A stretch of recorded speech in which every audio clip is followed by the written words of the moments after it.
ടാക്കഹാട്ട ഇവൻ വളരെ ഇന്റലിജന്റ് ആണ്. ഒരു ദിവസം ക്ലാസ്സിൽ സർ ബോർഡിൽ എഴുതിക്കൊണ്ടിരിക്കുമ്പോൾ അയാളുടെ തല പൊട്ടിത്തെറിക്കുന്നു.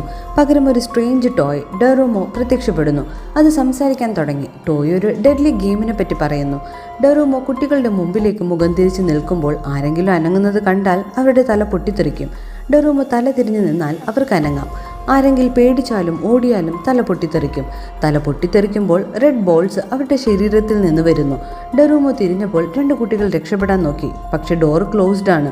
ഡെറൂമോ തിരിഞ്ഞതും അവരെ 2 പേരെയും കൊന്നുകളഞ്ഞു. എല്ലാവരും പേടിച്ച് നിൽക്കുമ്പോൾ സാക്കി എല്ലാവരെയും ശാന്തരാക്കിക്കൊണ്ട് പറഞ്ഞു, ഇതൊരു ഗെയിമാണ്, ഡെറൂമോ ഗെയിം. എല്ലാവരെയും കൊല്ലുന്നത് വരെ ഈ ഗെയിം തുടരും. ഡെറൂമോയുടെ ബാക്കിൽ ഒരു ബട്ടൺ ഉണ്ട്. അത് പ്രസ് ചെയ്താൽ ഗെയിം അവസാനിക്കും. ഇത് കേട്ട് ഒരു സ്റ്റുഡൻറ്റ് പ്രസ് ചെയ്യാൻ ഓടിയെങ്കിലും ഡെറൂമോ കറക്റ്റ് ടൈമിൽ തിരിഞ്ഞ് ആ സ്റ്റുഡൻറ്റിനെ കൊല്ലുന്നു. ഡെറൂമോയ്ക്ക് മൂവ്മെൻ്റ് അറിയാൻ സാധിക്കും. ഡെറൂമോ തിരിഞ്ഞതും ബാക്കിൽ ഒരു ടൈമർ കണ്ടു. അത് തീർന്നാൽ എല്ലാവരും മരിക്കും. ഇനി 10 സെക്കൻഡുകൾ മാത്രം. 2 പേർ മാത്രമേ ഇനി ജീവനോടെയുള്ളൂ, ടാക്കഹാട്ടയും സാക്കിയും. 2 സെക്കൻഡുകൾ ബാക്കി നിൽക്കെ ടാക്കഹാട്ട ബട്ടൺ പ്രസ് ചെയ്തു. 2 പേരും സന്തോഷം കൊണ്ട് തുള്ളിച്ചാടി. പെട്ടെന്ന് സാക്കിയുടെ തല പൊട്ടിത്തെറിച്ചു. ഡെറൂമോ പറഞ്ഞു, ബട്ടൺ പ്രസ് ചെയ്യുന്ന ആൾ മാത്രമേ വിൻ ചെയ്യൂ. അടുത്ത ഗെയിം വരുന്നുണ്ട്. കാറ്റ് ഈസ് കമ്മിങ്.